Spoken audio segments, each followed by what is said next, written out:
this is really part of the precursor to you had mentioned that it was modeled after the Council of British Deputies. So we're moving away from the court Jew that manipulates quietly and somehow, saved the king's life 30 years earlier, and now he gets rewarded. Now we're talking about organized Jewish community advocating for very specific Jewish needs. Yeah, I mean, as there are today, there were in the 19th century individual Jews who had particular gifts at dealing with politicians. The Yiddish word is schmeichel. They knew how to ask about their families and how to do them favors and get them in return. There have always been such people in politics. Simon Wolf in the 19th century is by far the most important figure in terms of his ability to interface between the Jewish community and the President of the United States. But that actually happens in Grant's era. But even earlier, with the Board of Delegates, we see an organized community that understands that there are interests, and we also see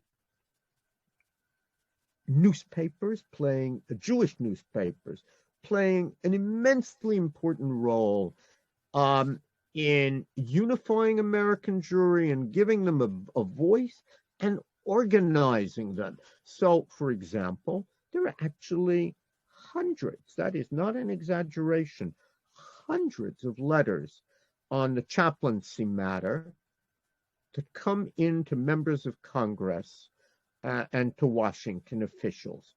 Well, Isaac Mayer Wise, in every issue of his newspaper, the American Israelite, told American Jews, write letters, lobby. That's how change happens.